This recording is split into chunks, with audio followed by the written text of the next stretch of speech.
अच्छा उनका। हाँ, मैं माननीय नगर अध्यक्ष जी का सम्मान करने हेतु स्थानीय समिति की सदस्य माननीय अनारकली देवी जी एवं कमलेश तिवारी जी, पिंकी जी एवं सोनी जी आए और अध्यक्ष का सम्मान करें। चेयरमैन जी हैं वर्तमान बसेड़ी की चेयरमैन श्रीमती चंद्रकला जी।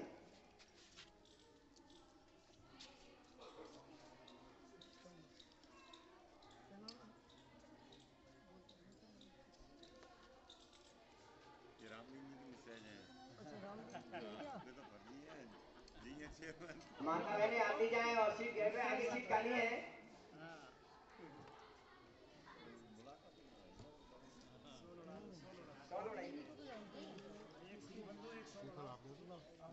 तालियां तालियां बजाते रहे, तालियां का कंजूसी नहीं करनी है।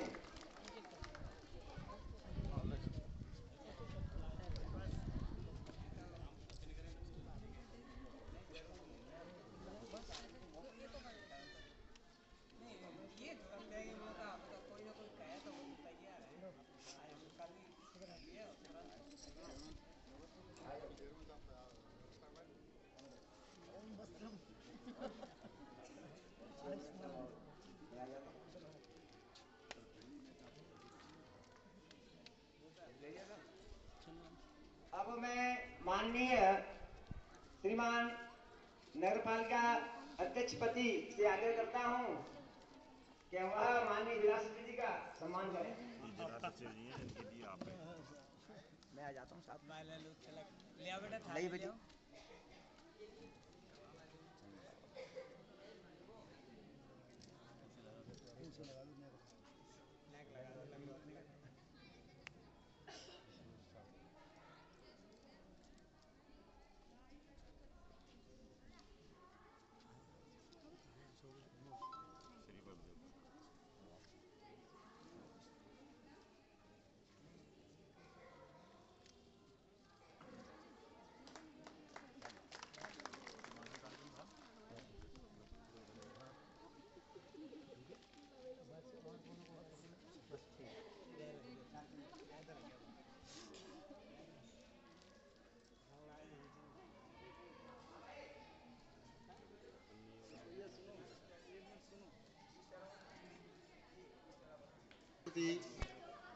अपनी बहनें विद्यालय की बहनें हैं वो देना चाहती हैं।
इसके बाद में हमारे विद्यालय की बहनें एक हमारी मातृ और अपना संस्कृत का गीत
आए बहन ने 95% प्राप्त किया है, भैया ने 96% प्राप्त किए थे।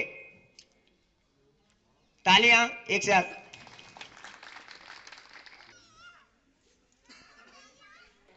तैयारी कराते हैं इस सत्र भी, भगवान ने चाहा तो इससे कुछ अच्छे ही अंक प्राप्त करके आपके नन्हे बच्चे नाम रोशन करेंगे विद्यालय का।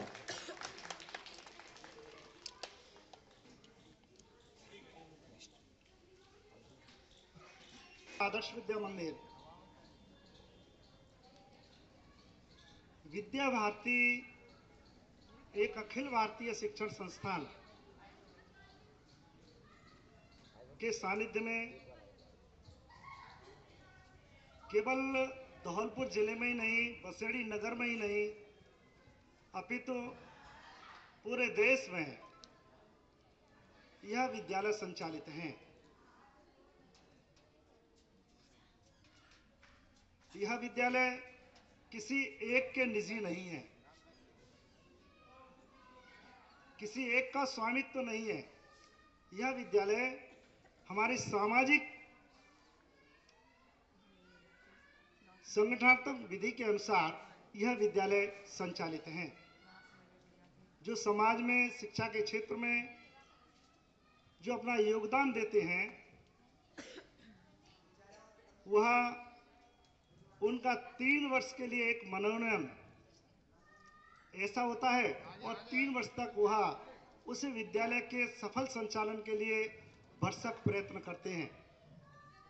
इसलिए हम सबके ध्यान में यह बात रहनी चाहिए कि यह विद्यालय किसी एक का विद्यालय नहीं, यह एक विद्या भारती जो संस्था है, विद्या भारती के विद्यालय हैं। पूरे देश में हमारे देश की जो शिक्षा व्यवस्था थी, वह शिक्षा व्यवस्था हमारे देश में जब परकियों ने राज्य किया, कई वर्षों तक हमारे इस देश में उन्होंने राज्य करने के पश्चात और हमारे देश की जो शिक्षा प्रणाली थी, जो गुरुकुल थे, जिनके माध्यम से हमारा विद्यालय विश्व में जगत गुरु के नाम से जाना जाता था, पहचाना जाता था, तो जो परकीय अंग्रेज या मुसलमान या जो भी आए, उन्होंने इस देश की सबसे पहली जो हमारी शिक्षा व्यवस्था थी, उस शिक्षा व्यवस्था पर कुठाराघात किया, उस शिक्षा व्यवस्था को बिगाड़ा और उन्होंने उस शिक्षा को केवल एक नौकर हम बनकर रहे, ऐसा उन्होंने एक शिक्षा प्रणाली को विकसित किया। अपने जो संघ के जो भारत माता के राष्ट्र प्रेमी ऐसे देशभक्त ऐसे उस समय के जो मनीषी लोग थे, उन मनीषी लोगों ने अपने देश की, जब हमारा देश स्वतंत्र हुआ उसके बाद हमारे देश की शिक्षा व्यवस्था कैसे ठीक हो, इस दृष्टि से जब विचार किया तो 1952 में सबसे पहला विद्यालय जो विद्या भारती का हम कहते हैं, ऐसा पहला विद्यालय 1952 में कुरुक्षेत्र में प्रारंभ किया। 1952 से लेकर 1977 तक वह विद्यालय जो हमारा भारतवर्ष था, हमारे भारत का अतीत, हमारे भारत का जो गौरवशाली इतिहास, उन सब बातों को ध्यान में रखकर उन भैया बहनों का शिक्षण कराया गया। और उसके बाद 1977 में फिर यह विद्या भारती नाम की यह संस्था बनी। इस विद्या भारती 1977 के पश्चात विद्या भारती ने अपने पैर पूरे देश के अंदर फैलाना प्रारंभ किया। उसका केवल एकमात्र उद्देश्य, हम भैया बहनों को शिक्षा तो देंगे विद्यालयों के माध्यम से, लेकिन अपने भैया बहनों को जो हमारी शुरू की जो संस्कार पद्धति थी, जिसको हम भूल गए, विस्मृत हो गए। प्रातः काल उठकर कहते हैं कि प्रातः काल उठ के रघुनाथा माता पिता गुरु ना भाई माता, लेकिन यह विकृति, ये जो हमारी संस्कृति थी, उसको भी नष्ट कर दिया। तो ऐसी जो हमारी संस्कारक्षम जो वातावरण था, उस वातावरण को पल्लवित करने के लिए, विकसित करने के लिए यह विद्या भारती नाम की संस्था का फिर गठन हुआ। 1977 के पश्चात आज हमारे देश के प्रत्येक कोने कोने में यह विद्या भारती के विद्यालय चलते हैं, जिसमें भैया बहनों को शिक्षण के साथ साथ उन भैया बहनों का जीवन कैसे अच्छा बने, कैसे संस्कारित हो, भैया बहनों के माध्यम से जो आज हमारे परिवार हैं वह परिवार कैसे संस्कारित हो, हमारे जो प्राचीन जो संस्कृति है वह संस्कृति इन भैया बहनों के माध्यम से, विद्यालय के कार्यक्रमों के माध्यम से वह उनके घरों तक जाए, ऐसा यह प्रयास इन विद्या मंदिरों के माध्यम से किया जाने लगा। आज हमारे पूरे देश में 11 क्षेत्रीय समितियां बनी हुई है। उन 11 क्षेत्रीय समितियों में 68 प्रांतों में प्रांतीय समितियां बनी हुई हैं और उनमें करीबन 25,000 भैया बहन हमारे अध्ययनरत हैं, जिनको पढ़ाने के लिए बहुत सारे हमारे आचार्य दीदी, सेवक, यह सब उन भैया बहनों के सर्वांगीण विकास के लिए, सर्वांगीण विकास भैया बहनों का प्राणिक, मानसिक, बौद्धिक, आध्यात्मिक, यह सब तरह से भैया बहनों का विकास इस विद्यालय के माध्यम से हो। अतः अपने विद्यालयों में शिक्षण के साथ साथ भैया बहनों का शारीरिक, अर्थात भैया जब स्वस्थ रहेगा तो उसका पढ़ने में, सीखने में मन लगेगा, उसका बौद्धिक विकास हो, आध्यात्मिक दृष्टि से भी वो अपने जितने भी हमारे आराध्य हैं, महान पुरुष हैं, उनके प्रति भी उसके मन के अंदर एक भावना जागृत हो, उनके ग्रंथों को, उनके जीवन शैली को पढ़ें और अपने जीवन में उतारें। तो ऐसा अपने इस नगर, बसेड़ी नगर में अपना यह विद्यालय 1987 में एक छोटे छोटे से भैया बहनों को लेकर, यह जो अथाई है आपके अंदर पारासर मोहल्ले में, उस अथाई में छोटे छोटे भैया बहनों को लेकर यह विद्यालय प्रारंभ किया। आज यह विद्यालय धीरे धीरे विकसित होता हुआ आज यह माध्यमिक की श्रेणी में है। अगले वर्ष इस विद्यालय को उच्च माध्यमिक, जिसमें 11वीं और 12वीं यह भी चले, ऐसा बनाने के लिए यहाँ की समिति प्रयत्नशील है। हम सब अपने भैया बहनों, इस भैया बहनों को जो विद्यालय में सिखाया जाता, बताया जाता, एक बार हमारी जो माता बहनें हैं, जैसे अभी बहन ने कहा कि माँ प्रथम गुरु है, माँ ही सब कुछ सिखाती है। जब बच्चा जन्म लेता उसके बाद माँ ही कहती है ये तुम्हारे चाचा हैं, ये तुम्हारी बुआ है, ये तुम्हारे पिताजी हैं, यानी माँ ही उसको इस पूरे जगत के जीवन व्यवहार से वह उसको विदित कराती है, बताती है। इसलिए हम माँ चाहे कैसी भी है, लेकिन अपना बालक जब विद्या मंदिर में पढ़ने आता है या जहां भी पढ़ता है, उस भैया बहन को आज विद्यालय में क्या हुआ ऐसा हम जानेंगे, उससे पूछेंगे, तो निश्चित रूप से विद्यालय वाले भी हम लोग भी सजग रहेंगे कि हमारे भैया बहनों की माताएं इतनी सजग हैं। आज विद्यालय में मेरे भैया को आज इस कला से कुछ पढ़ाया नहीं गया, तो मैं एक फोन करके गुरुजी भैया ने ऐसा बताया, तो निश्चित रूप से हम भैया बहनों के विकास में हम सब सहयोगी होंगे। आज इस विद्यालय से निकले हुए भैया बहन आज विभिन्न अच्छे अच्छे पदों पर आसीन हैं। तो मेरा तो इस समय केवल आप लोगों से इतना सा आग्रह, निवेदन कि हमारे जो शिशु भैया हैं, उन शिशु भैयाओं में, क्योंकि कहते हैं जिस इमारत की नींव कमजोर हो उस पर बड़ी इमारत खड़ी नहीं की जा सकती। अगर खड़ी करेंगे तो वह ढह जाएगी। आज के जितने भी विद्यालय आप देखते हैं, उन विद्यालयों में आज भैया बड़े बड़े शुद्ध पढ़ना, शुद्ध लिखना, कैसे हम अपने से बड़ों से बात करें, कैसा व्यवहार करें, यह नहीं आता। इन विद्यालयों के माध्यम से भैया बहनों का यह सब तरह का यह विकास किया जाता है। तो मैं इस समय इतना कहकर अपनी वाणी को विराम दूंगा कि हम सब भैया बहन, हम सभी जो मातृशक्ति है, अपने अपने भैया बहनों को, अपने अपने बच्चों को, हमारे आस पड़ोस के बच्चे, अपने बच्चे से उनकी तुलना कराएं और अपने इस विद्या मंदिर में भैया बहनों का प्रवेश कराएं।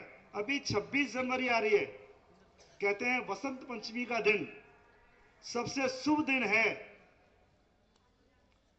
मां शारदे जो ज्ञान की देवी है, ज्ञान का भंडार है, उस मां सरस्वती देवी का जन्म बसंत पंचमी के दिन हुआ था। इसलिए हम अपने भैया बहनों का प्रवेश अभी से अपने गुरुजी को एक आवेदन भरकर, अपना शुल्क जमा कराकर कि गुरुजी लेकिन यह मेरा आवेदन उसी दिन रजिस्टर्ड करना, हम भैया बहनों को आएंगे और उस दिन यज्ञ करेंगे, पूजन करेंगे और भैया बहनों का हम प्रवेश कराएंगे। ऐसा हमारे घर में जो शिशु बालक हैं, हमारे आस पड़ोस के बालक हैं, हम उनको भी प्रेरित करें। तो निश्चित रूप से हमारे अगर बालक अच्छे होंगे तो हमारा भी नाम, आपका भी नाम, सबका नाम रोशन होगा। कहते हैं मां की कोख जब भी वह अच्छी होती है जब उसका बालक पढ़ लिख कर अपने अपने परिवार का और समाज जीवन का जब वो भला करता है। इसलिए इस अवसर पर मैं ज्यादा न कहकर अपनी वाणी को विराम देता हूं। अभी हमारे मध्य आज उपस्थित हैं अपने विद्या भारती संस्थान जयपुर के शिशु वाटिका, जो हमारे छोटे छोटे भैया बहन हैं, उनकी शिक्षा दीक्षा कैसी हो। तो अपने जयपुर प्रांत में 12 जिले, उन 12 जिलों में 450 विद्यालय चलते हैं। प्रत्येक विद्यालय में आपका जाना, वहां के भैया बहनों की शिक्षा कैसी हो, आचार्यों का प्रशिक्षण, दीदियों का प्रशिक्षण, कि हम भैया बहनों को कैसे पढ़ाएं, कैसे सिखाएं कि उन भैया बहनों का ज्ञान अमिट रहे, उनको हर चीज याद रहे। इस निमित्त आपका प्रवास होता है। तो माननीय गोपाल जी पारिक भाई साहब हमारे मध्य उपस्थित हैं। इसके साथ साथ आज पूरा हमारा जो राजस्थान है, उस राजस्थान में अपने जितने जिले हैं, उन सब जिलों में आप क्षेत्र के सह संगीत प्रमुख जो हम वाद्य यंत्र बजाते हैं, भैया बहनों में यह भी कला आई। कहते हैं संगीत अच्छे अच्छे व्यक्तियों के रोगों को भी ठीक कर देता है। तो वह संगीत की भी कला हमारे भैया बहनों में विकसित हो। हमारा जो भैया छोटे छोटे भैया हमारे घोष बजाते हैं, बैंड बजाते हैं, उसके भी आप प्रांत के प्रमुख हैं। आज हमें आपका भैया बहनों का हम मार्गदर्शन, भैया बहनों का लालन पालन हम कैसे करें, हमारा क्या दायित्व है, इस विषय पर विस्तृत विषय माननीय भाई साहब रखेंगे। मैं अपनी इतना कहकर अपनी वाणी को विराम देता हूं।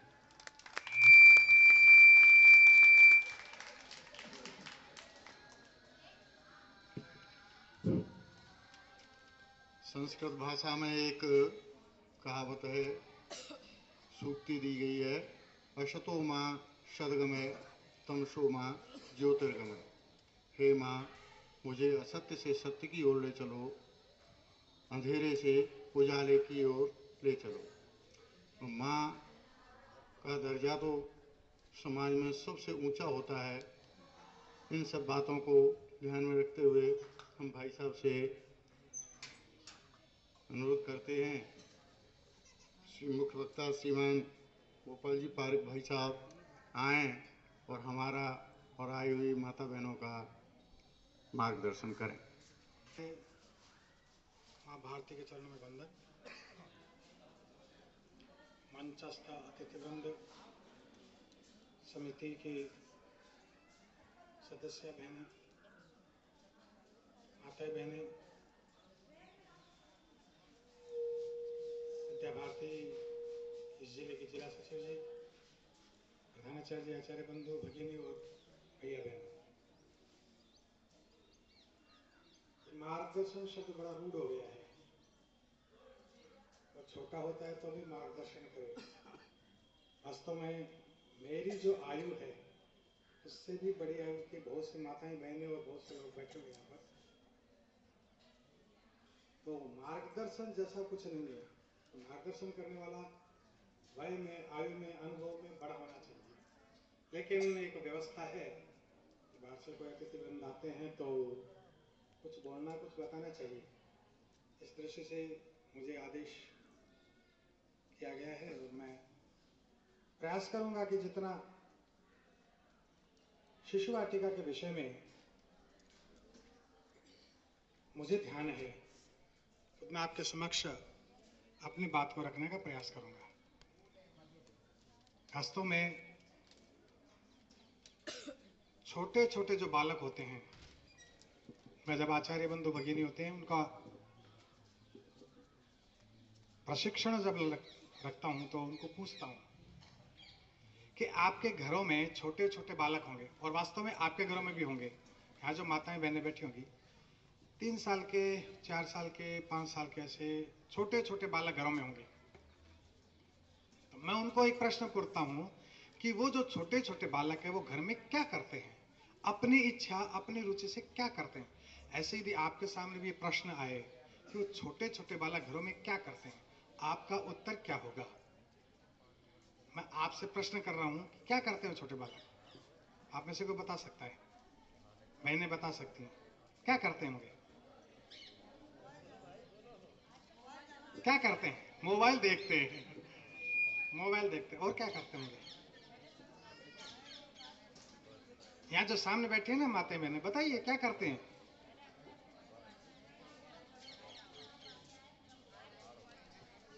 बैठे बैठे बोल सकते, खड़े होने की जरूरत नहीं, बैठे बैठे बोल सकते हैं क्या करते हैं। या मैं कोई शब्द बोलता हूं तो आप उसका ऐसे हाथ उठा करके उत्तर देंगे कि हाँ ऐसा करते हैं। बालक घरों में खेलते हैं, खेलते हैं। नाचते हैं, नाचते हैं।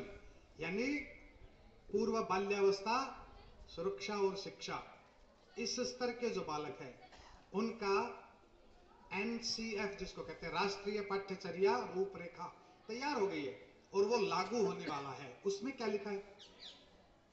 उसमें लिखा है बालक को कैसे सिखाना चाहिए। तो खेल कूद, शिल्प, शिल्प यानी मूर्ति बनाना। बालक मिट्टी के लड्डू, मूर्ति और गीली मिट्टी से झोंपड़ी, घर बनाता है ना, तो शिल्प, गतिविधि, गीत, कविता, कहानी, क्या, चित्र, पेंटिंग, ये सब करवाते हुए सिखाना। उसमें कहीं नहीं लिखा हुआ है कि पुस्तक और स्लेट देकर उस पर क्या लिखवाना, ये कहीं नहीं लिखा हुआ है। अब ऐसा क्यों? तो उन्होंने जो NCF तैयार किया है, वो जो हैं लोग, उनमें क्या बुद्धि नहीं है? उन्हें क्या विवेक नहीं है, ज्ञान नहीं है? वो जानते नहीं है? लेकिन अपने शास्त्रों में भी ये लिखा हुआ है कि बालक की बुद्धि का विकास 4 साल 4 महीने 4 दिन के बाद शुरू होता है, और पढ़ने लिखने का जो काम है वह बुद्धि का है। तो 4 साल 4 महीने, आप पूरा नहीं याद रहे तो ये 4.5 साल के बाद बुद्धि आनी शुरू होती है, आती नहीं है। 5 5.5 साल का बालक होता है तब उसमें बुद्धि का ठीक ठीक विकास होता है। इसलिए अभी तक सरकारी स्कूलों में क्या होता है, 6 वर्ष की आयु, 5 से 6 वर्ष की आयु उसकी पहली आयु है विद्यालय में आने की। ये 6 वर्ष की इसीलिए किया उन्होंने, 5 से 6 वर्ष इसीलिए किया है कि तभी पढ़ाई का काम तभी शुरू होता है, लिखने का काम, पढ़ने का काम शुरू तब होता है। लेकिन वर्तमान स्थिति में आज क्या करते हैं माताएं बहन, विशेष रूप से माताएं बहन, पुरुष वर्ग इसमें कम ध्यान देता है, लेकिन माताएं 2.5 साल का 3 साल का बालक होगा उसको विद्यालय भेजेंगे और विद्यालय वालों पर प्रेशर देंगे, इसको काम दिया करो आचार्य जी, गुरु जी इनको काम दिया करो, ये घर में बदमाशी करता है, कुछ काम दोगे तो काम करेगा। सबसे बड़ी सजा दे रहे हैं आप, उसके जीवन में सबसे बड़ी ये सजा है उसकी। बालक इससे क्या होता है, वो जिद्द से काम करता है, तो या तो वो जिद्दी होगा, या वो दब्बू होगा, या वो संकोची होगा। ऐसे कुछ दुर्गुण उसके अंदर आ जाएंगे, क्योंकि काम तो उसको करना पड़ेगा। अब गुरुजी ने, आचार्य जी ने, दीदी ने काम डाल दिया, काम करना है। आपको ये लग गया हाँ स्कूल से काम मिला, चल भैया बैठ जा काम कर, अब वो 3.5 साल का बालक क्या करता होगा? उसके हाथ ही तैयार नहीं है, अभी पेंसिल ही ठीक से नहीं पकड़ पाता वो। और होता क्या, वास्तव में क्या होता है, उसके हाथ तैयार नहीं है, पेंसिल ठीक से पकड़ पाता नहीं है, क ठीक से वो बना नहीं पाता है। जैसा जैसा कै वो बना देगा, आप और हम मान लेते हैं कि हाँ इसने कै बना दिया। वास्तव में कै उसने नहीं बनाया। कै की जो बनावट है एकदम से ठीक, इधर से गोल इधर से गोल, ऐसे सुंदर कै वो नहीं बना पाता, क्योंकि उसके हाथ तैयार नहीं है। और उसने जैसा कै बनाया, हमने मान लिया हाँ इसको क लिखना आ गया, जबकि वास्तव में नहीं आता। आपको एक उदाहरण देता हूं। घरों में हम बेसन सेक करके और उसमें चाशनी डाल करके लड्डू तैयार करते हैं। लड्डू होते हैं गोल, और उसी बेसन से हम चक्की भी, आपके यहाँ चक्की बोलते हैं, क्या बोलते हैं, क्या बोलते हैं, चक्की, चौकोर काटते हैं उसको, है ना, थाली में डाल करके, तो वो चक्की हो जाती है। अब उस चक्की को क्या हम लड्डू कहेंगे क्या? आप बताइए, कहेंगे क्या? नहीं कहेंगे। लड्डू को चक्की कहेंगे, क्योंकि दोनों के आकार में परिवर्तन है, आकार बदला। हमने क्या किया, कै बनाया नहीं, कै जैसा कुछ बनाया, कै नहीं बनाया, कै जैसा कुछ बनाया और हमने उसको कै मान लिया। वास्तव में होता क्या है, हमने उसको कै मान लिया तो बालक क्या है, बालक सीखता है।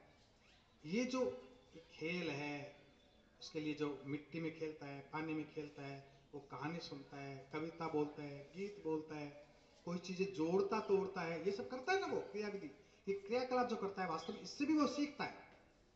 बुद्धि नहीं होती तब भी वह सीखता है, तब भी वह सीखता है। और वो सीखता किससे है? तो बुद्धि नहीं होती तो क्या होता है उसके पास, ऐसा कुछ क्या होता है इसके, वह सीखता है, वह कैच करता है, वो ग्रहण करता है इस चीज को।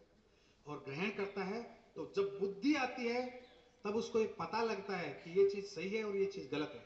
लेकिन जब तक बुद्धि नहीं होती तब तक उसके लिए सही भी सही है और गलत भी उसके लिए तो सही है। इसलिए सब चीज वो ग्रहण करता है, सब चीज ग्रहण करता है। और सब चीज ग्रहण करता है तो हमें क्या करना, वास्तव में बालक सब चीज ग्रहण करता है तो उसको अच्छी चीज ही बताना, अच्छी चीज दिखाना, अच्छी चीज का अभ्यास करवाना। अब ये अच्छी चीज क्या होती है? तो वास्तव में शिशु वाटिका की जो पद्धति है उसमें अच्छी चीज का अर्थ है 3 प्रकार की चीजें, 3 प्रकार के उद्देश्यों को लेकर उनको बातें बताना। वो 3 उद्देश्य कौन से? तो छोटे से बालक को, अब शब्द है ये, जीवन का घनिष्ठतम अनुभव करवाना। ये शब्द बड़ा कठिन है, लेकिन सामान्य रूप से यदि इसको विस्तृत रूप से सोचते हैं तो बालक को पंच महाभूतों का परिचय करना चाहिए। पंच महाभूत क्या होते हैं? तो मिट्टी है, जल है, वायु है, प्रकाश है, आकाश है। तो आकाश में तारे दिखाना बालक को, चांद दिखाना बालक को, सूर्य दिखाना, इंद्रधनुष होता तो वो दिखाना, बरसात होती है वो दिखाना, आकाश की ध्वनि जो होती है वास्तव में वो सुनाना, प्रकाश के बारे में बताना, जल के बारे में बताना। बालक जल में खेलना क्यों चाहता है? ऐसा कहते हैं ना, अपने लोग कहते हैं, हमारे वेदों में लिखा है, हमारे ग्रंथों में लिखा है, हमारा शरीर 5 तत्वों से मिलकर बना है। तो ये 5 तत्व क्या है? पृथ्वी, जल, वायु, अग्नि, आकाश, ये 5 तत्व है। और वास्तव में बालक का शरीर भी उसी से मिलकर बना है, इसलिए उनके पास रहना चाहता है। वो मिट्टी से खेलना इसलिए चाहता है, मिट्टी से बना है। पानी से खेलना इसलिए चाहता है क्योंकि पानी उसके अंदर है, उसके शरीर में पानी है, पानी से वह बना है। आप देखिए, छोटे से बालक को खुले मैदान में यदि आप छोड़ते हैं तो पूरा हाथ फैला करके उस मैदान में दौड़ लगाता है। वो दौड़ क्यों लगाता है?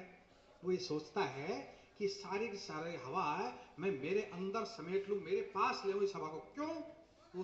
उस हवा को महसूस करना चाहता है, उस हवा को अपने पास लाना चाहता है, क्योंकि हवा से वो बना है। तो वास्तव में इस पंच महाभूतों का परिचय बालकों को करवाना, ऐसे ही सजीव सृष्टि का परिचय बालक को करवाना। अब ये सजीव सृष्टि क्या होती है? पशु, पक्षी, कीट, पतंगे, पेड़, पौधे, ये सब, इनसे परिचित बालक को करवाना। आज क्या हो रहा है वास्तव में, बालक मिट्टी में खेलता, अरे मिट्टी मत खेल, इन्फेक्शन हो जाएगा, ऐसा कहते हैं। पानी में मत खेल, नहीं तो जुकाम लग जाएगा।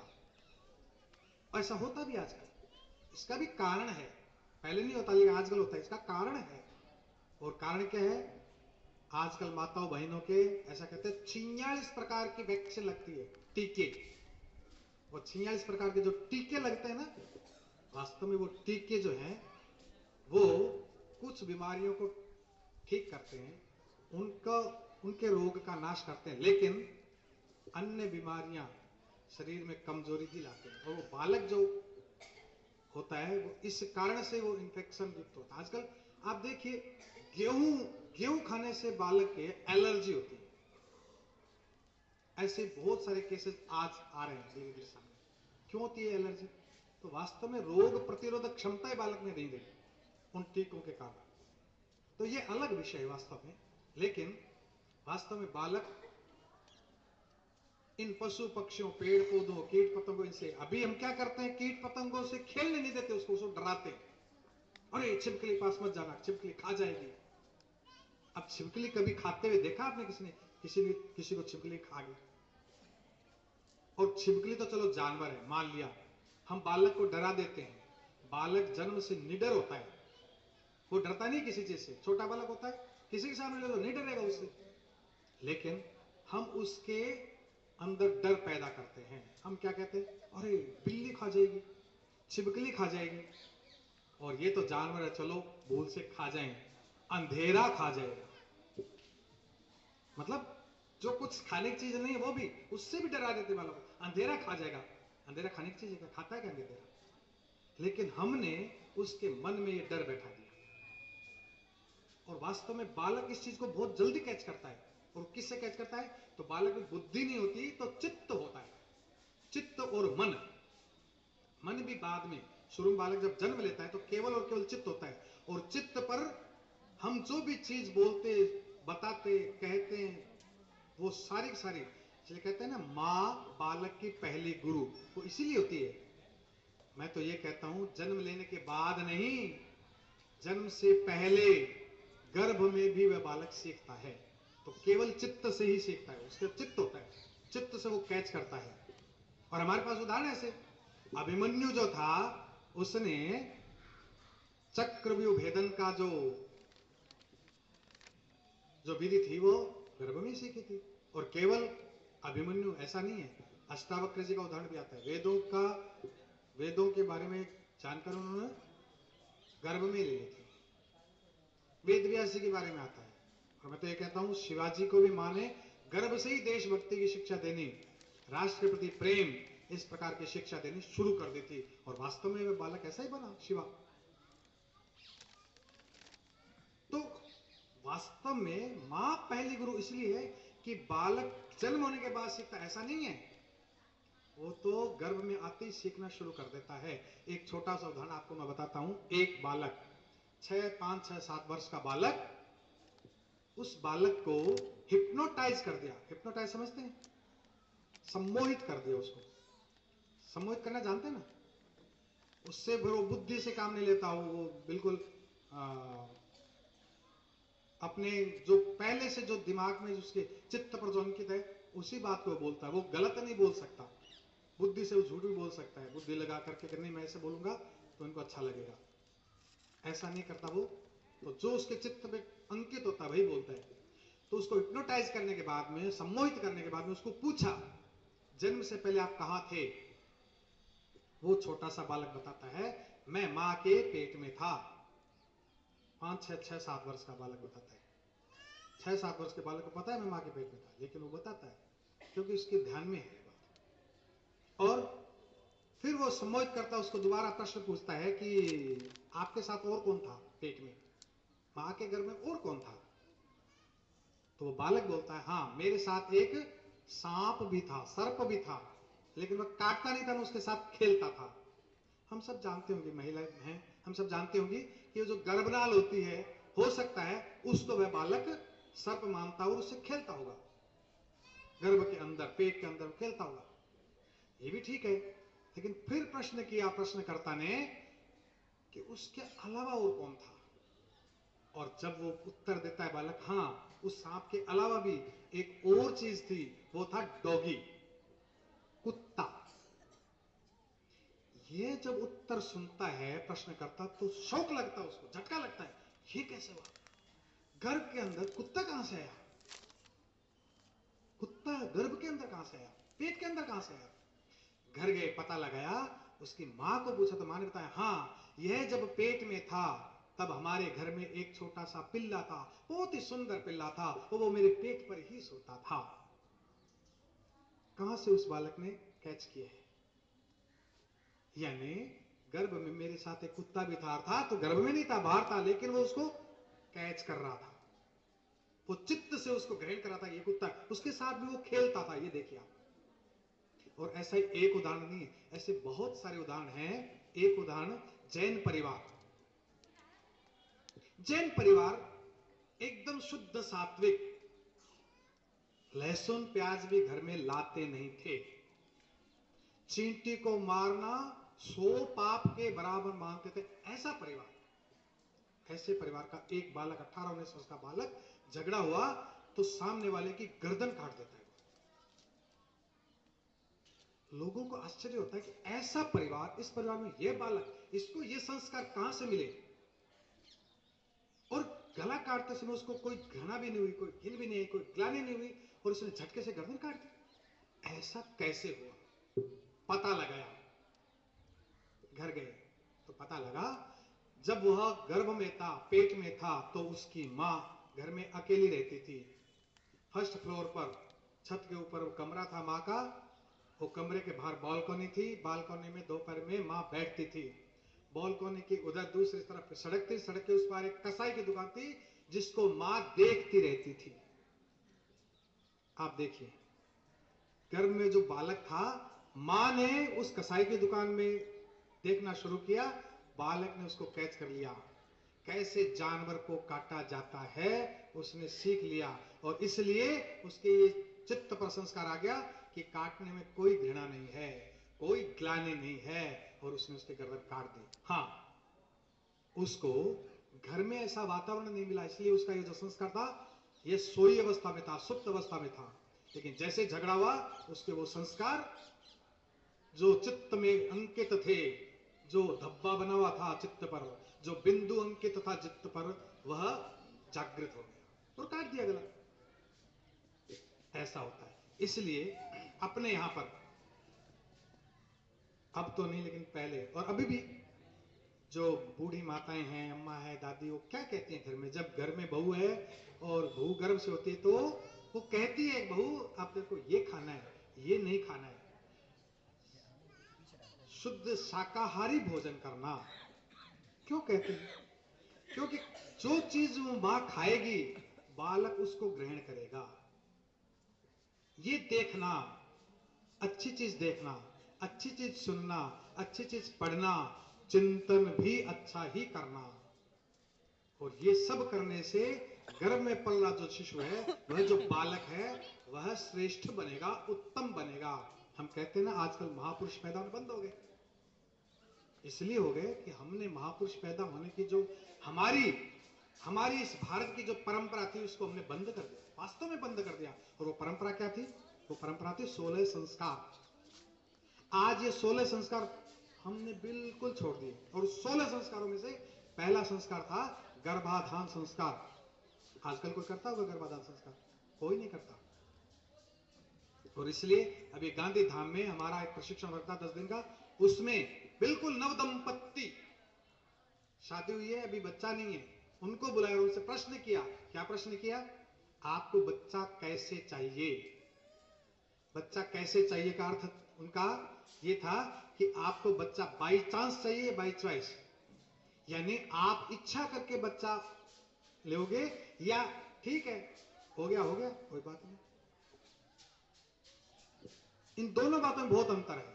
हम किसी मेहमान को, यदि हमारे घर में कोई मेहमान हमारी इच्छा के विरुद्ध, हमारी कोई इच्छा नहीं है, हमने उसको बुलाया नहीं, और वो मेहमान आ जाता है घर में, उसका स्वागत हम कैसे करते हैं? ठीक है, आ गया, जैसा घर में जो व्यवस्था है उसके अनुसार उसकी व्यवस्था हम करते हैं। लेकिन यदि हम किसी मेहमान को घर पे बुलाते हैं, आमंत्रित करते हैं, तो उसकी व्यवस्था कैसे करते हैं? उसकी जो 4 बातें वो पहले से ध्यान में रखते हैं कि उसको ये चाहिए, ये चाहिए, ये चाहिए, उसकी व्यवस्था हम पहले से रखते हैं। ये बालक के बारे में है। और बालक को बुलाना यानी माता पिता की करुण पुकार, यही श्रेष्ठ संतान उत्पत्ति का साधन है।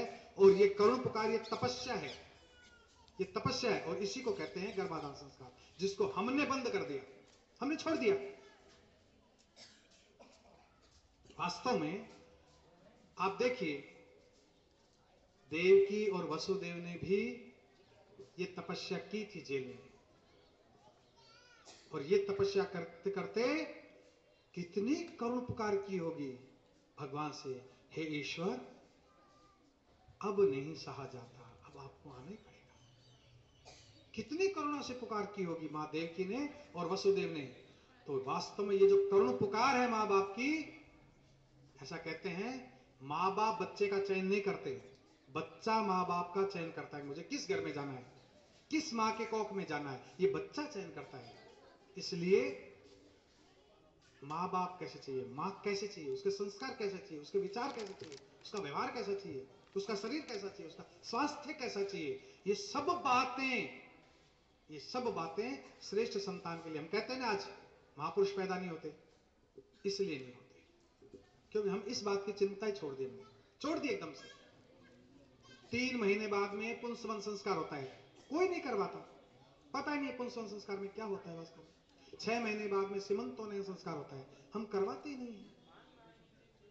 आजकल तो विवाह संस्कार ये जो होता है ना, इसमें भी 3 घंटे 3.5 घंटे फोटो सेशन में जरूर लगा देंगे, लेकिन पंडित जी को कहें पंडित जी आधा घंटे में करवाना है, फटाफट करते हैं। हमने उसको भी छोड़ दिया और उससे और आगे बढ़े। अंतिम संस्कार में भी आजकल रुकते नहीं है, वहां भी वो जब पूरा जलता नहीं उससे पहले छोड़ के चल देते हैं। ये हमारी स्थिति हो गई और हम कहते हैं महापुरुष कहां से पैदा होंगे भाई, कहां से श्रेष्ठ समाज बनेगा ये? क्योंकि हमने श्रेष्ठ समाज की जो हमारी जो प्रक्रिया थी, जो विधि थी, उसको हमने छोड़ दिया। इसलिए हमारी माता बहनों को इसको विचार करना पड़ेगा, इस प्रक्रिया को। फिर उसके बाद में क्या है, वास्तव में बालक जन्म लेने के बाद में भी बालक वास्तव में घर में कैसे रहना चाहिए। बालक जन्म लेता है तो 3 प्रकार के उसके अधिकार होते हैं, 3 अधिकार। आजकल वो तीनों अधिकार बालक के खत्म हो गए, बंद हो गए, बहुत कम हो गए। वो 3 अधिकार कौन से हैं? पहला अधिकार है मां का दूध। आजकल क्या हो रहा है, मां का नहीं, बस 3 महीने 4 महीने बस। क्यों भाई 3 महीने 4 महीने क्यों?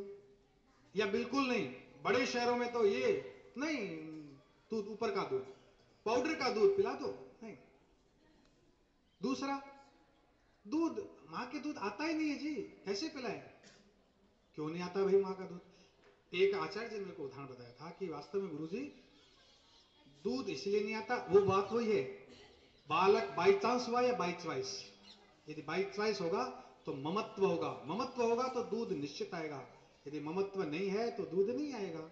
गाय भी होती ना, गाय घास खा रही है और उसका बछड़ा यदि दूध पी रहा है तो दूध कम आएगा गाय के। वही गाय घास को छोड़कर उस बछड़े को अपनी जीभ से चाटना शुरू कर देती है तो गाय का भी दूध बढ़ जाता है, ये आप जानते हैं। कारण वो ममत्व है, ये वैज्ञानिकता है भाई। जितना ममत्व बढ़ेगा उतना दूध आएगा। दूसरा, दूध पचता नहीं है जी, पिलाए कैसे, पचता ही नहीं बालक के दूध मां का। अरे वाह भाई, मां का दूध बच्चे के नहीं पचेगा, किसका पचेगा? भैंस का पचेगा। पर दूध पिलाने की स्थिति परिस्थिति देखनी पड़ती है। क्या है, मां दूध पिला रही है बच्चे को तो वह टीवी देख रही है क्या? यदि वो टीवी देख रही है, यदि वो मोबाइल देख रही है तो वह दूध बच्चे को नहीं पचेगा। क्यों? क्योंकि बच्चा दूध पीने के साथ साथ टीवी के जो सीरियल्स है उसमें जो चित्र आते हैं उनको भी वो जल्दी जल्दी ग्रहण करने का प्रयास करता है दूध के साथ, और उनकी गति इतनी ज्यादा होती है कि बालक जल्दी जल्दी उसको ग्रहण नहीं कर पाता और इस कारण से बालक के दूध पचता नहीं है। तो वास्तव में ये अब छोड़ दिए इसको। दूसरा अभी क्या है, लोरी, ये घरों में बंद हो गई। आजकल बालक को लोरी कोई नहीं सुनाता है। हम में से भी यहाँ बूढ़ी माताएं कोई हैं, वो तो लोरी हो सकता है सुना दें, लेकिन जो अभी की जनरेशन है उनकी माताएं, उनको पूछे लोरी आपको आती है क्या, तो आप में से यहाँ बैठी ऐसी कितनी माताएं बहनें जो लोरी सुना सकती हैं? वो लल्ला लल्ला लोरी दूध की कटोरी, इसके अलावा कोई आती है तो खत्म हो गई है, लोरी सुनाते ही नहीं है। वास्तव में ये लोरी सुनाना ये बालक के विकास का द्योतक था। कहते हैं ना मां पहली गुरु, वो लोरी से ही सारी बातें उसको सिखा देती थी, लोरी से ही। और अब परिवार छोटे हो गए, केवल मां के पास बालक रहता है। दादी अम्मा वो गांव में रहती है, मम्मी है वो शहर में रहती है, अकेली रहती है, काम इतना रहता है। लोरी, आजकल लोरी क्या हो गई, वो दीदी कह रही थी मोबाइल, वो मोबाइल लोरी हो गया। बालक होता है उसको मोबाइल दे दिया, ये लोरी हो गया। जबकि वास्तव में लोरी क्या है? मैं अभी 5वीं कक्षा में था तो एक कविता थी, आप देखिए ऐसी लोरी यदि बालक को सुनाते हैं, क्या वह श्रेष्ठ नहीं बनेगा, वो अच्छा नहीं बनेगा, वह महापुरुष नहीं बनेगा, वह अपने देश अपने समाज के प्रति चिंता करने वाला नहीं बनेगा? बनेगा, जरूर बनेगा, लेकिन ये संस्कार मां को देने पड़ेंगे तब बनेगा। और वो लोरी कैसी थी कि बालो पाखा बाहर आयो, माता बहन सुनावे यूं, धोड़े दूध पर कायर तारो, कालो दाग न लाइए तू, कालो दाग न लाइए तू। ये भाषा समझ आ रही है? राजस्थानी भाषा है हमारे तरफ की।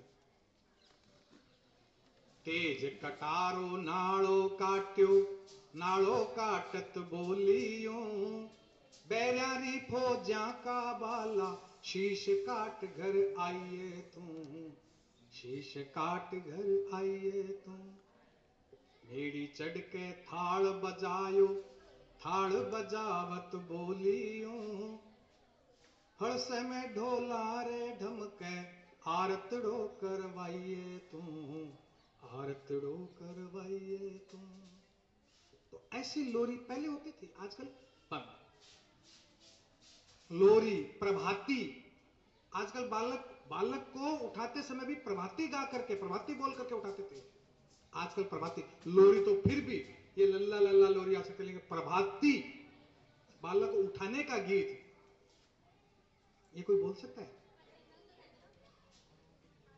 जागो जागो बाला राजा, तमने माता जी जगावे, तमने माता जी जगावे, तमने गोद खिलावे। जागो जागो बाला राजा, तमने सूरज जगावे, तमने चिड़िया जगावे। ऐसे बोल करके मां बालक को उठाती थी। आजकल क्या होता है वास्तव में, यहां बुलाया जाता है, जल्दी सोना जल्दी उठना नियम बहुत ही अच्छा है, जो भी इसका पालन करता वो ही अच्छा बच्चा है, ये यहां बताया जाता है। लेकिन घर में रविवार के दिन मेरे को काम करना है, सोता रहे, सो जा, नहीं उठना, और ये नहीं उठना और यहां कहते जल्दी उठ, हो गया ना विरोधाभास, बात होगी ना अलग। इसलिए उठाते ही नहीं है घरों में, छोटे बालक को जल्दी उठाते नहीं है, नहीं सोने दो, मैं काम कर लूं, सोने दो। अरे वाह भाई, तो वो प्रभाती कब बोलेगा, कब गाएगा, कब सुनेगी? चिड़ियों की चहचहाट, सूरज उगते ही चिड़ियों की चहचहाट होती है, बालक सुनना चाहिए, उसको सुनाना चाहिए। देखो चिड़िया ही बोल रही है बाहर, देखो बाहर कैसे सुंदर चिड़िया बोल रही है। ये है वास्तव में बालक को सिखाना, ये है उसका सजीव सृष्टि से परिचय। बालक को पदार्थ और गुण धर्म बताना, पदार्थ बताना। वास्तव में हम कै सिखाते हैं, ये कै सिखाने ये ज्ञान नहीं है, लेकिन वह चने और अरहर की दाल को मालूम कर ले, ये चने की दाल और ये अरहर की दाल, ये ज्ञान है, ये वास्तव में ज्ञान है, वो पढ़ाई है, ये ज्ञान है। तो ये ज्ञान आना चाहिए। मेरा बालक, मैं खुद का उदाहरण इसलिए देता हूं कि मेरे बालक को तो मैं देखा नहीं, लेकिन मेरा खुद का बालक 12वीं कक्षा में होने के बाद भी उसको ये नहीं पता था सौंफ अलग होती है, जीरा अलग होता है। तो आप आश्चर्य करेंगे, सौंफ और जीरे को वो एक ही मानता था कि पिताजी जब गीला होता है, हरा होता है तो वो सौंफ होती है, जो सूख जाता है तो जीरा हो जाता है। मैं तो ये मानता था, जबकि ये दोनों अलग होते हैं, ये उसको पता ही नहीं है। इसलिए व्यवहारिक ज्ञान, आजकल किताबी ज्ञान खूब है, खूब है और ले लेगा, लेकिन व्यवहारिक ज्ञान, और इसलिए अभी अशोक जी भाई साहब ने चर्चा की थी, आज संस्कारों की कमी होती जा रही है क्योंकि व्यवहारिक ज्ञान नहीं है। और इसलिए उदाहरण मिलते हैं। उदाहरण क्या मिलते हैं? मां, बूढ़ी अम्मा 15 दिन से बीमार थी, बालक ने फोन भी नहीं किया, मर चुकी, शरीर कंकाल हो गया, दुर्गंध आने लगी तो पड़ोसी ने खोल कर देखा तो कंकाल था, कीड़े खा रहे थे पूरे शरीर को। फोन किया बेटे को तो बेटे ने कहा जला दो मां को, मुझे क्यों फोन किया है? ये है आज का ज्ञान। ऐसा हो रहा है, बिना सूचना दिए मां पिता घर पे आते हैं तो झगड़ा करता है बालक, बिना सूचना दिए कैसे आ गए? मेरा कोई कार्यक्रम था, अरे भाई कार्यक्रम तो जाओ ना, घर पे ही तो आए हैं। पर नहीं, ये संस्कार, ये संस्कार है। जैसे बताया ना, मैकाले की शिक्षा, जिसमें केवल और केवल पढ़ाई पढ़ाई, और इसलिए कहते हैं अपने यहां की शिक्षा है, उसमें शरीर, प्राण, मन, बुद्धि और आत्मा, ये 5 तत्वों का विकास ये है। तो जो पढ़ाई का ज्ञान है वो केवल बुद्धि तक है। अपने भारतीय शिक्षा में बुद्धि से भी ऊपर जाकर के आत्मिक ज्ञान जिसको कहते हैं, आत्मिक, आत्मा का ज्ञान, यानी बुद्धि से वह सब चीज सरल तो कर सकता है, लेकिन बुद्धि लगा करके वह चीज को गलत भी करता है। इसलिए जो आतंकवादी है, ऐसा नहीं कि वो पढ़े लिखे नहीं होते, ऐसा नहीं कि उनमें बुद्धि नहीं होती, हमसे ज्यादा बुद्धि होती है, लेकिन उसमें आत्म तत्व नहीं होता, आत्मा का विकास उनमें नहीं होता, और इस कारण से वह बुद्धि लगाकर अपनी बुद्धि को विध्वंसकारी बनाते हैं। कैसे किसी का बुरा करना है? आप कहते हो जो पढ़ा लिखा है, वास्तव में आप देखिए भ्रष्टाचारी कौन होता है? पढ़ा लिखा। चोर कौन होता है? पढ़ा लिखा। ये सब पढ़े लिखे होते हैं और इनमें केवल बुद्धि तक का विकास होता है। यदि आत्मा का विकास, तो आत्मा का गुण क्या है? प्रेम, दया, करुणा, सहानुभूति, समर्पण, त्याग, ये सब गुण जो है ये आत्मा के हैं। बालक को ये सिखाना कि तुम्हें प्रेम करना है, तुम्हें दया भाव रखना है, तुम्हें करुणा रखनी है, ये सिखाने के लिए वास्तव में जो मैंने 3 उद्देश्य बताए, पहला उद्देश्य बताया जीवन का घनिष्ठतम अनुभव, दूसरा है संस्कार एवं चरित्र निर्माण, और तीसरा है क्षमताओं का विकास। क्षमताएं और संस्कार, संस्कार कौन से? तो पूर्वजों का परिचय, महापुरुषों का परिचय, देशभक्ति कहानियां, सदाचार और सद्गुण की कहानियां उनको सुनाना, ये करवाना। क्षमताओं का विकास यानी शारीरिक क्षमता, उसका शरीर ठीक रहे, प्राणिक क्षमता, उसका प्राण शक्ति ठीक रहे, उसके श्वास प्रश्वास ठीक रहे, उसके अंग प्रत्यंग ठीक काम करे, उसके प्रत्येक शरीर के हर एक अंग में रक्त संचार ठीक प्रकार से प्रवाहित हो, ये प्राणिक विकास है।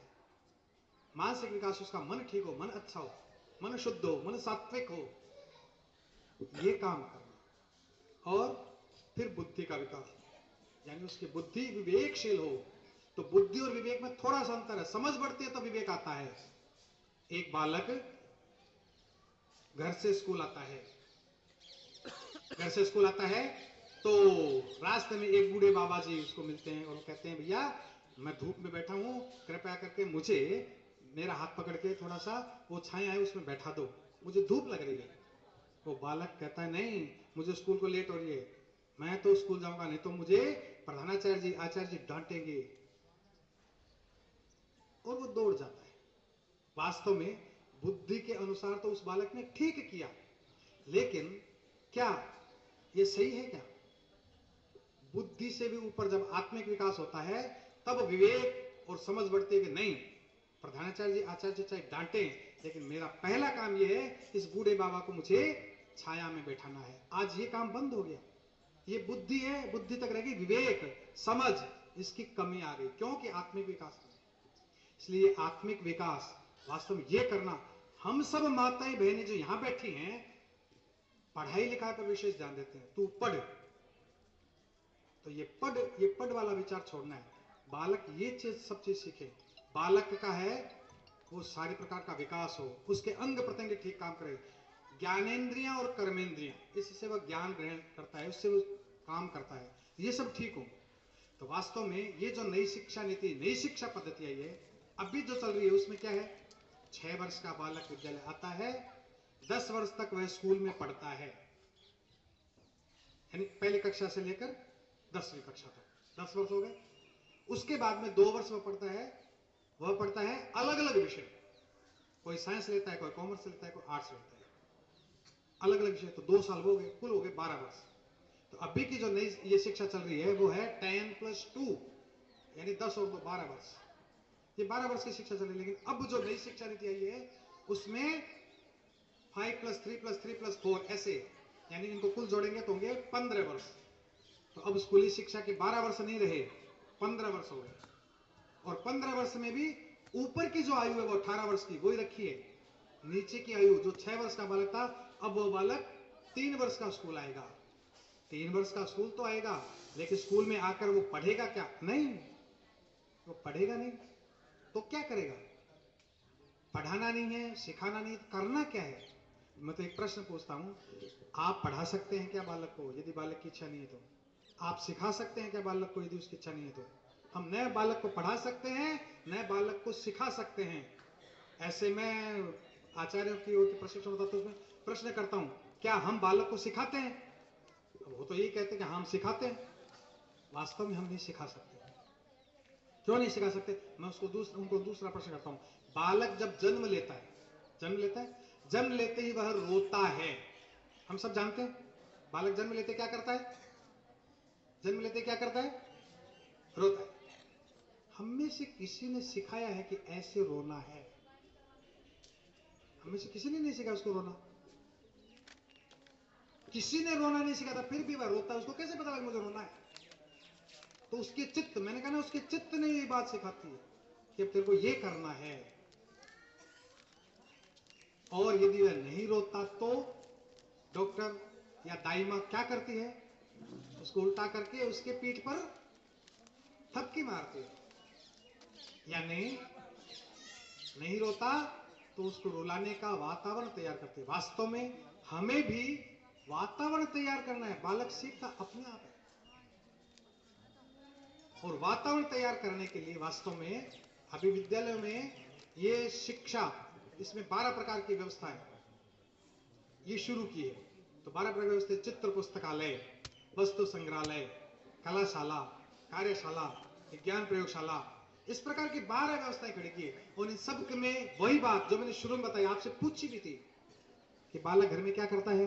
तो बालक घर में करता है खेल, गतिविधियां, जोड़ना, तोड़ना, खेलना, नाटक करना, कविता बोलना, गीत बोलना, ये सब करता है।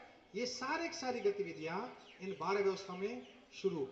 तो वास्तव में ये जो 12 व्यवस्था है, हम घर पे, हमारे घर में भी ये व्यवस्था है। हमें भी वास्तव में बालक को ये प्रेशर नहीं देना कभी भी कि तू लिख, क्योंकि लिखने का काम, पढ़ने का काम यह 6 वर्ष 5.5 वर्ष के बाद में शुरू होता है। उससे पहले जब बालक छोटा है तो वह लिखना पढ़ना नहीं, उसको बोलना और पहचान करना। और ये बोलना पहचान करना, यही वास्तव में शिक्षा है। बालक हम क्या पढ़ते हैं? कैसे कबूतर। आप इतनी माताएं बहनें बैठी घर में, यहां आप बताओ कैसे कबूतर ही होता है ना? बोलिए कैसे, क्या होता है? कैसे कबूतर होता है? परम ब्रह्म ओम भारत माता, आदरणीय गुरुजनों, आदरणीय अतिथि महोदय, आदरणीय माता बहनों एवं हमारे प्यारे भैया बहनों, हम आपके सामने वर्तमान में घटित एक घटना से संबंधित कुछ कहना चाहते हैं। अगर उसमें कोई त्रुटि हो तो क्षमा करें। अरे भाई, माता बहनों से निवेदन है, ओनली 5 मिनट, 5 मिनट में आपको एक 5 मिनट रखिए केवल। बैक आइए तुरंत सभी, 5 मिनट ओनली। इधर वर्तमान में कुछ दिनों पहले एक लड़की श्रद्धा के साथ एक दर्दनाक घटना हुई, जिससे हमें सीख मिलती है कि हमें अपने माता पिता की आज्ञा का पालन करना चाहिए। श्रद्धा के साथ जो कुछ भी हुआ उसके उसको हम एक कविता के रूप में व्यक्त करना चाहते हैं, जिसमें कोई त्रुटि हो तो क्षमा करें। बहको मत ना बेटियों कुल को समझो खास, बहको मत ना बेटियों कुल को समझो खास, 35 टुकड़ों में कटा श्रद्धा का विश्वास। भरोसा मत ना कीजिए सब पर आंखें मीच, भरोसा मत ना कीजिए सब पर आंखें मीच, सब पर आंखें मीच, स्वर्ण मृग के भेष में आ सकता मालीच। माँ बाप के हृदय से डर निकलेगी आह, माँ बाप के हृदय से डर निकलेगी आह, कभी सफल होगा नहीं ऐसा प्रेम विवाह। आधुनिक के समर्थन को इतना रखना याद, आधुनिक के समर्थन को इतना रखना याद, बिन मर्यादा आचरण बिगड़ेगी औलाद। स्वतंत्र जीवन आपका लीजिए फैसला आप, स्वतंत्र जीवन आपका लीजिए फैसला आप, पर ऐसा कुछ ना कीजिए जिससे मुंह झुकाए माँ बाप। घर आंगन की गौरैया कुल की इज्जत आप, घर आंगन की गौरैया कुल की इज्जत आप, सावधान रहना जरा षड्यंत्रों को भाप। बॉलीवुड की गंदगी खत्म करे संस्कार, बॉलीवुड की गंदगी खत्म करे संस्कार, चाल साज अच्छा लगे बुरा लगे परिवार। जब कभी तन पर चढ़े झूठा इश्क जब कभी तन पर चढ़े अंधा इश्क खुमार, इस दरिंदगी को याद कर लेना एक बार। नारी तुम रक्षा रहो न घर उपयोगी चीज, नारी तुम रक्षा रहो न घर उपयोगी चीज, फिर किसी की कहाँ हिम्मत जो काट रखे तुम्हें फ्रीज। संस्कारों की सराहना कुक्कर धिक्कारो आज, संस्कारों की सराहना कुक्कर धिक्कारो आज, आने वाली पीढ़ियां करेंगे तुम पर नाज। जय हिंद जय भारत। धन्यवाद। अभी आपके समक्ष जो अपने विद्यालय की बहनें हैं,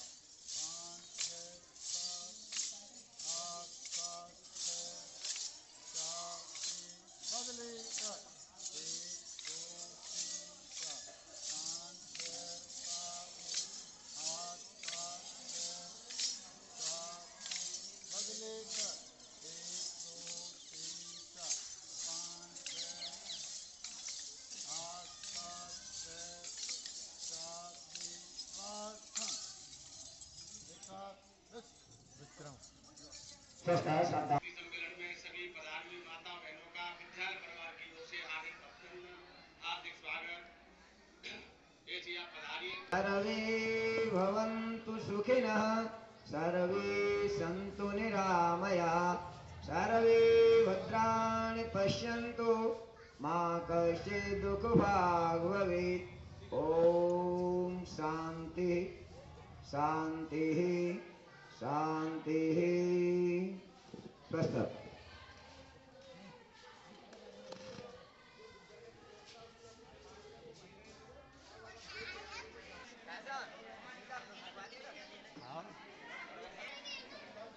आज हमारे विद्यालय में मातृ सम्मेलन है, जिसमें माता बहनों का आग्रह किया गया है कि बच्चों के संस्कार के लिए जो शिक्षा कैसे दी जानी चाहिए, संस्कार कैसे आते हैं, उन हेतु हमने कार्यक्रम रखा है, जिसमें विद्या भारती के योजनानुसार शिशु वाटिका के लिए बच्चों के खेल खेल में शिक्षा का आयोजन किया जाता है। उसका हमने प्रचार प्रसार हेतु रखा गया है। तो बच्चों के लिए खेल खेल में खेल सामग्री के द्वारा बच्चों को, छोटे बच्चे 3 वर्ष से 2.5 वर्ष के बच्चों को लेकर के बिना अवस्था के ला करके उनको शिक्षा दिलाई जाती है, संस्कारवान शिक्षा दी जाती है। इसमें किसी प्रकार की अनुशासनहीनता से कार्रवाई नहीं की जाती। यहाँ पर न बच्चों को पीटा जाता है, न किसी किताबों से लादा जाता है, केवल मात्र शिक्षा दी जाती है। तो खेल खेल में खिलाते खिलाते हुए शिक्षा दी जाती है बच्चों को। आज कुल करीबन 175 महिलाओं ने भाग लिया है यहाँ पर। ये आदर्श विद्या मंदिर है, इसमें सभी आदर्श भी अच्छे हैं, नियम भी अच्छे हैं, बच्चों को अच्छी बातें सिखाई जाती हैं। और ये मातृ सम्मेलन जो रहा वो आज अच्छा रहा, जो ये महान भाव बोले उन्होंने अच्छी शिक्षा दी सभी को। और मेरी सभी अनुरोध है सभी माता बहनों से कि अपने बच्चों को अच्छी शिक्षा दें और ज़्यादा से ज़्यादा आदर्श विद्या मंदिर में ही एडमिशन दिलाएं और अपने बच्चों को यथायोग्य शिक्षा दें। जैसा उन्होंने बताया उसके अनुसार ही चलें तो आपके बच्चे महान बनेंगे और उनको अच्छी शिक्षा दें, अच्छा आदमी बनाएं। इसलिए देश की सेवा करें, बड़ों का सम्मान करें, अपने घरों पेरेंट्स का, माता पिता का भी सम्मान करें। तो मुझे उम्मीद है कि सभी माता बहनें इस पर ध्यान देंगी और इसका पालन करेंगे। सभी माता बहनों को मेरी तरफ से नमस्ते प्रणाम। सभी माता बहनों को मेरा यही कहना है कि अपने बच्चों को ही आदर्श विद्या मंदिर में जो आज सभा लगी थी, उन्होंने जो भी भाषण दिए वो भाषण वो सही थे। अपने बच्चों को संस्कारों देने के लिए आप लोगों को बुलाया था और आपको यही सुनना चाहिए, अपने बच्चों को अच्छा संस्कार देना चाहिए क्योंकि कल उठ के उनके भविष्य बने। पर इतने मेरे हाथ जोड़े किए कि जो कि बच्चों को कभी मोबाइल का संस्कार नहीं देना चाहिए। माँ को सुबह उठते अपने बच्चों को जो सुबह का प्रारंभ होता है वो नियम वो सिखाना चाहिए, नमस्ते प्रणाम। लेकिन ये एक आशा है कि आजकल की माताओं को ये ध्यान रखकर अपनी माँ अपने बच्चों को ध्यान रखें, अपने बच्चों को संस्कार दें। आदर्श विद्या मंदिर का यही नियम है और यही कहना है। और ये सबसे बड़ा अच्छा स्कूल है, अपने बच्चों को यहीं पर एडमिशन करें। सभी माता बहनों भाइयों को मेरे नमस्ते प्रणाम।